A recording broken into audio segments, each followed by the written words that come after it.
Hey, good day, good day, good day. Welcome to a brand new episode of The Rundown with Ramon. My name is Ramon Ray, and I'm glad you're here today. We got a lot in store for you today, going across a variety of channels. We got a lot of content there again.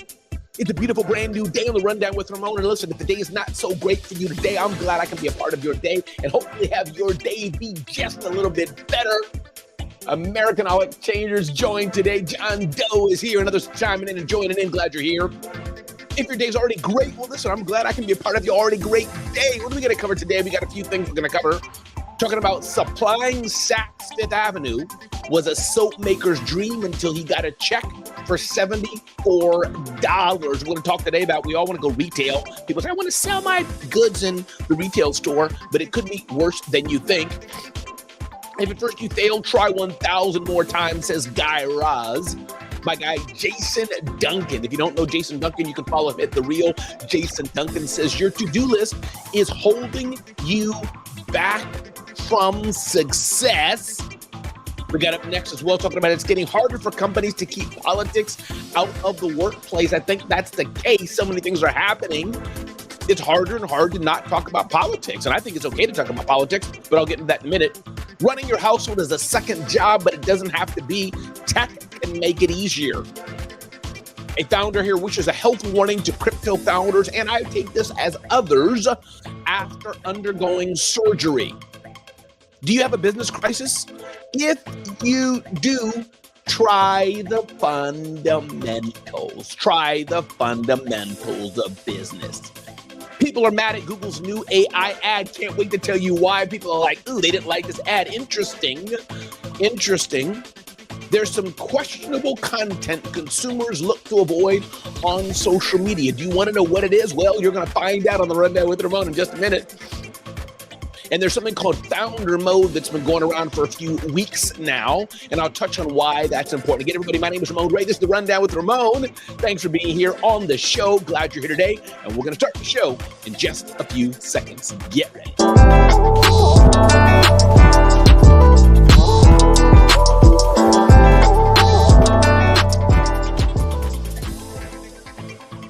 All right, and we are back. Let's get the show on the road. Ding, ding, ding, ding, ding, ding, ding. Turn off this music here. Supplying Saks Fifth Avenue, that would be, was a soap maker's dream until he got a $7 check.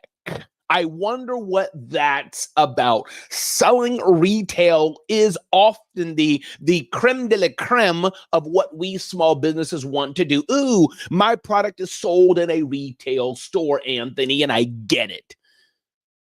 But did you know that selling in a retail store is fraught with trouble?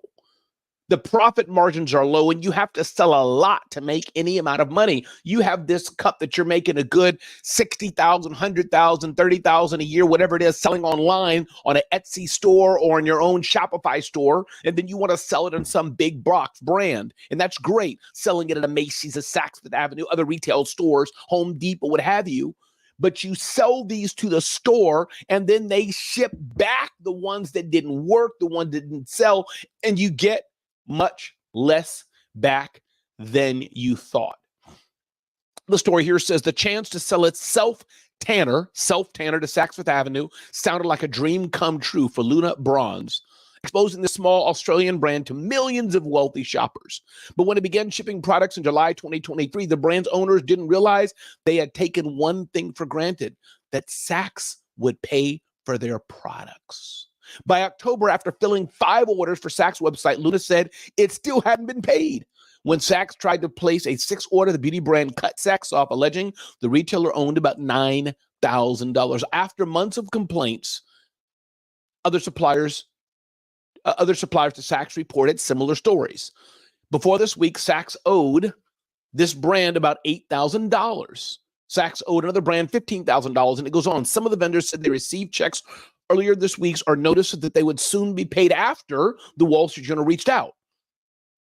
Most retailers tend to pay their suppliers within 60 days, but it isn't uncommon to delay payments occasionally, said a executive familiar with the retailer's dilemma. So here's the bottom line. Oftentimes, retailers hold the funds from you just to make sure the product sells. And also keep in mind, when companies face a slowdown, they begin to curtail the purchase of pricey goods, and that affects everyone down the line. Some vendors use litigation to get their money. Jewelry brand Phillips House was owed more than $100,000 at one point. So here's the bottom line. Notwithstanding being owed money that you were not paid, but even when you're paid the money, selling retail is not easy. It's not for the faint of heart. They talk about this all the time on Shark Tank. They say how it can be a pain to sell in retail stores. What's up, Hannah? Glad to have you here, Hannah Perry. So keep that in mind. It's just a lesson learned that sometimes the things we want to do as business owners, maybe we should be a bit slower at doing them, and they're not as interesting as we think they are. Yeah, I get it. The allure of selling in retail. Oh, we got our stuff on a shelf. But man, selling in retail, it has its own problems than selling direct to consumers. So the lesson here is not only be careful what you wish for, but also not everybody has to sell retail, and selling retail may not be the thing that you want to do. What do you think? You've just joined again. My name is Ramon Ray. This is the Rundown with Ramon. I'm an entrepreneur who started 5 companies, sold 3 companies, authored 5 books. You can get to know me better at RamonRay.com and check us out at our flagship website, zoneofgenius.com, for all your small business needs. Let's keep moving forward here. Ding, ding, ding, ding, ding, ding, ding. My guy, Guy Raz, author of How I Built It, says here, a headline: if at first you fail, try 1,000 more times. Talking about the episode with James Dyson, maker of the Dyson vacuum cleaner. Part of the world of entrepreneurship is not the glamour that many of us think it is. Ask Hannah Perry. Ask Ramon Ray. It's not the glamour and glitz we think it is. Entrepreneurship is darn tough. And part of the journey is doing it over and over and over again and exploring what works and what doesn't work. And if you don't have the thirst, if you don't have the hustle, if you don't have the persistence, if you don't have the mindset to do that, you're not going to be cut out for entrepreneurship. Hannah Perry saying it's hard. No, she pauses. It's very, very hard. It is indeed. It's tough. And so this is the key, what Guy Raz is saying in his stories, How I Built This. It was about business owners, like I think his name is Jamie of the Ring Bell. It's an example of one we know. He wasn't just woke up and had the ring and sold it. He had to iterate and try it over and over and get told no many times. This is what it takes to get to success. It's about failing and falling flat on our face and moving to the next level. But now I'm preaching. Let me move on to the Rundown with Ramon show. Ding, ding, ding, ding, ding, ding, ding. Your to-do list is holding you back from success. Jason Duncan. Do me a favor and find him. His handle is The Real Jason Duncan, I think, on IG. You can look up The Real Jason Duncan or Jason Duncan, Duncan, on LinkedIn. Tag and let him know I'm talking about him if you don't mind. Jason Duncan talks about that our to-do list is holding us back from success. He complains about the reality as he trained his company to rely on him for everything, which was his demise. But Jason Duncan says instead of creating a to-do list, let's instead create a not to-do list through delegation. What should we not to do? This is important. If you design a building with one entrance and one exit, what do you have? A prison. One entrance and no exit. What do you have? A prison. I've been in his shoes, and that's why I created a proven step-by-step exit system that fixes this problem. And one of the methods of this system that Jason Duncan's talk about is a basic delegation of things not to do that others can do. Either they can do better than you, or they just should do it so you can focus on other things.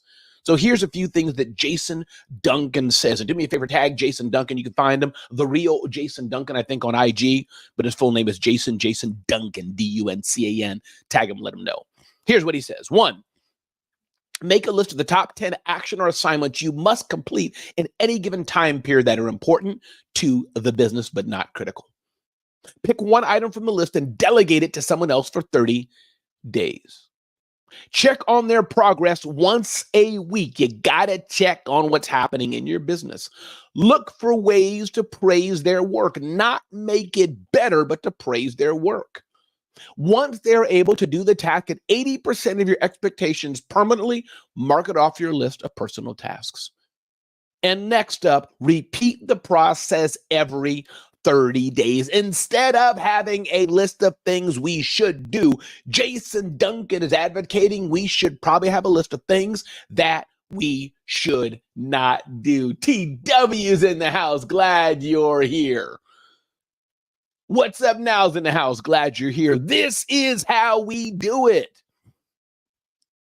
Stop having a to-do list per se and having all the things come to you. Start to delegate. And I can hear you saying, Ramon, well, I don't have a team to delegate to.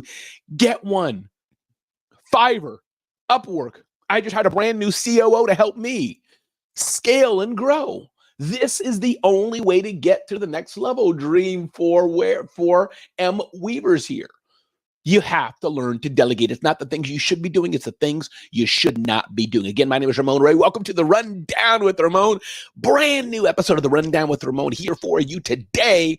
Let's get with it and keep going on. Wall Street Journal reports it's getting harder for companies to keep politics out of the workplace.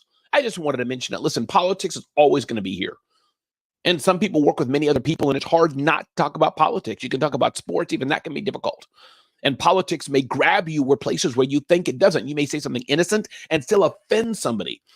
So my point is, hey, listen, in this day and age, and probably every time, you got to be careful what you say. You never know the politics of your boss. You never know the politics of your colleague, somebody who may be highly offended, somebody who may treat you negatively because you vote a certain way or think a certain way. So think about what you say before you say it. Doesn't mean you have to walk around in fear, but I do think we all have to be careful. Again, my name is Ramon Ray. This is the Rundown with Ramon. As we move along today's show, the Rundown with Ramon. If you're enjoying this, do me a favor, take a screenshot, take a picture, take a little video of it, tag me, post it somewhere, let people know you're watching the Rundown with Ramon. Ding, ding, ding, ding, ding, ding, ding, ding, ding. Next up,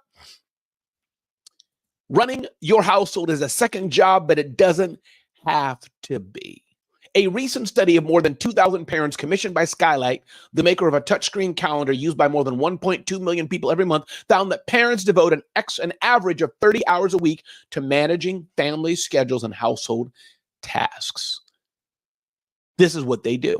Technology, which often contributes to the racing in our brains, might be the key. It can help lighten the load so long as managing the tech doesn't become a burden. So what are some ways you can do it to manage the load? One, of course, is sharing the load. And there's this tablet, Maple, Cozy, Skylight, other devices where you can put the work schedule, workload, and coordinating schedules for the entire family. Or you can just use a tool like Google Calendar or Outlook and do that. KB8 join. Thanks for being here today. So this is how you do it. I know it can be busy. There's things like to-do list, Todoist, T-O-D-O-I-S-T is another one. Task management tools, Asana or others, but some are made for families. Meal planning can be difficult to do too. Plan to Eat is a meal planning app, allows you to import recipes from websites and cookbooks and more, and syncs with your calendar. What about chores? There's something called Sweepies out there, S-W-E-E-P-Y. The mental load isn't just about something to be shared between partners, but children old enough to help out can be part of the planning as well. So there's a number of tools and apps that you can use. Many of your children, many of our family members have these apps and tools. Don't feel that load of the family is just on you. Use an app to make running your household much easier. What do you think about that? Hey, there's even technology like Roomba and other things that you can use. Even simple things, of course, like the climate in your house. You can put that on an app and have that automated. So listen, running a household can be challenging as technology invades our lives as we all get busier, but there's definitely solutions around for it. Interesting article here I'm reading about, I don't know AAVE. It could be something to do with crypto. But what grabbed my thought was the headline. Founder issues a health warning to crypto founders after undergoing surgery that he was holding off. My buddy Scott Simons talks about this all the time. Listen, everybody. Your health is of utmost importance. Your mental health, your body health, Tony's here, is of utmost important. If you're not taking care of your health, of your personal body, your physical health, which I neglect from time to time. I woke up a bit late today. I didn't get my workout in, didn't do my push-ups, didn't do my stretches, didn't do my power walk. I got something coming up at 8 o'clock. I got a team meeting coming up at 9:05. Then I got to head to the wedding venue site, my daughter's wedding, and rush there with my family. I got a jam-pack, didn't even have my devotion today, jumped out of bed and got here.